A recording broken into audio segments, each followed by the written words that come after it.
2019 for BBTAG was an adventure to say the least. After a whole year of controversy, new characters, new fates, a world tour, and a massive 2.0 update that's not even 2 months old, this past year may have just been one of the most eventful years in BlazBlue and Arc System Works history. Nonetheless, BBTAG has survived so far, and many are curious as to what comes next. It's pretty clear that Team Blue's plan is to support BBTAG for the next year, and this is apparent with its inclusion in the 2020 Arc Reaper World Tour, and the fact that they have yet to announce their next game. With EVO Japan less than a month away, I figured now was the best time to give my prediction as to what next year may hold for BlazBlue Cross Tag Battle, as well as what I think needs fixing going into 2020. The most obvious place to start is when the new characters will be announced / revealed, and who those new characters may be. And this is by far among the most discussed topics relating to BBTAG. Now let's get this out of the way.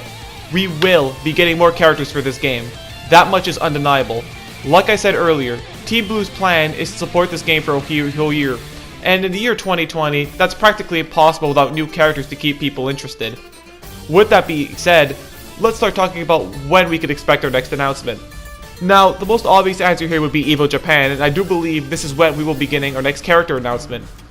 It has been recently announced that BBTAG will be the main event for EVO Japan, so an announcement is pretty much guaranteed at this point. Now, in terms of what will be announced, it seems pretty likely that we will be receiving a BBTAG 3.0 update to close out this game's lifecycle, and this is something a lot of people are looking forward to. Now, don't get me wrong, will BBTAG 3.0 be announced at EVO Japan? No, it won't. An entire new version of the game being announced now is way too soon and would cause the hype for 2.0 to practically die out. If anything, I feel like we're going to get an EVO Japan 2019 like announcement.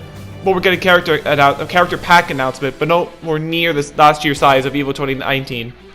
For those unaware, last year's EVO Japan announcement gave us 4 new characters, which were Naoto, Teddy, Seth, and Heart, and a new fate in Arcana Heart.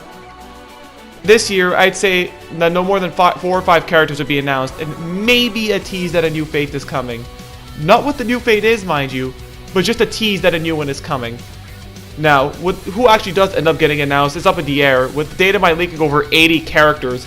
But if I may offer my opinion as to who I want in, to be honest, I want more of a focus on the extra fates, since they're really lacking in characters, and a lot of people share this opinion. I think we could wait on another Ruby character, but fates like Arcana Heart and Sarah Kagura need more reps, badly. Having Heart being the sole Arcana Heart rep, with Arcana Heart being a fighting game franchise, is pretty dumb, especially when a non-fighting game franchise like Ruby gets 5, and will likely get more. Since I already have the character I wanted the most from the other fates, being Adachi, I don't really have a preference for those other franchises, but feel free to let me know who you guys want in. Aside from character reveals, one thing everyone's been asking for ever since launch day has been more offline game modes. The lack of proper single player modes is one of the biggest complaints many have with this game, and while the extra episode for 2.0 was nice, the game still feels lacking. The answer most people would give is an arcade mode, but I feel like it wouldn't really have that much replay value. And this is why I believe that a Game of Abyss mode would be the perfect thing to add.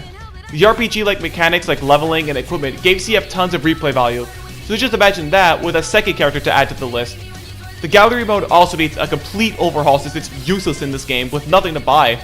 Give us the intros, more art, the website art, the guest art, the fan art, like where is all of this? Make it like, you know, every single other gallery mode in every other anime fighting game. You could also add stuff like score attack and time attack, but I think Grim of Abyss would take precedence over the other ones. Onto the online stuff. Online is also lacking in terms of stuff to do.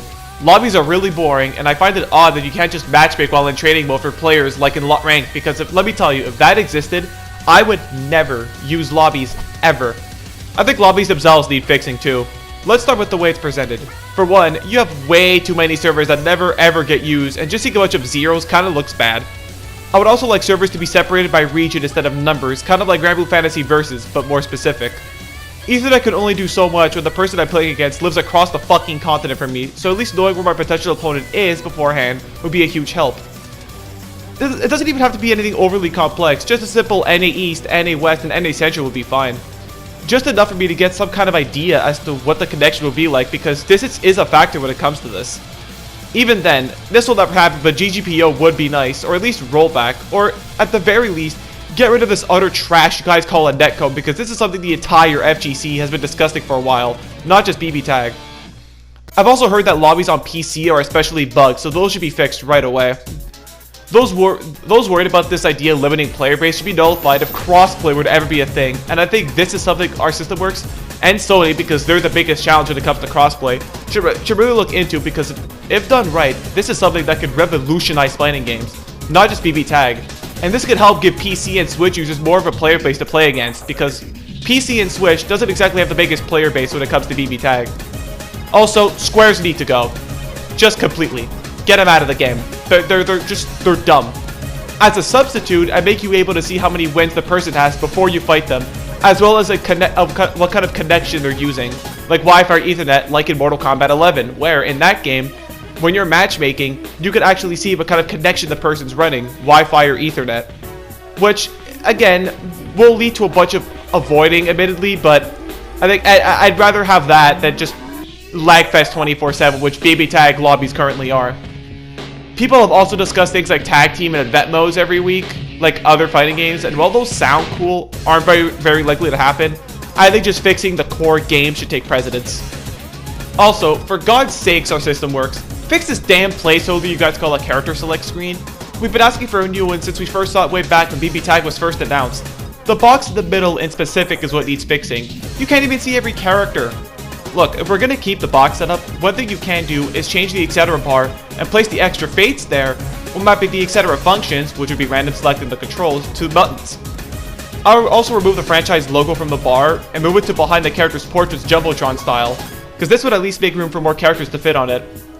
I also think it's dumb that we could save presets, though only 3, for teams and characters, but not for stage and music, so I also think this should be changed. Again, this is only if you have to keep the box setup, but please don't. There's so much better you could do with your select screen. Now, I'm not really going to go too much into the balancing, since this patch is not even 2 months old, and we've had no real major tournaments, like, to see who needs to be buffed and nerfed yet, so I'm not going to go too deep into it, though please buff Noelle. At least make her be able to combo into drive without counter hit, please.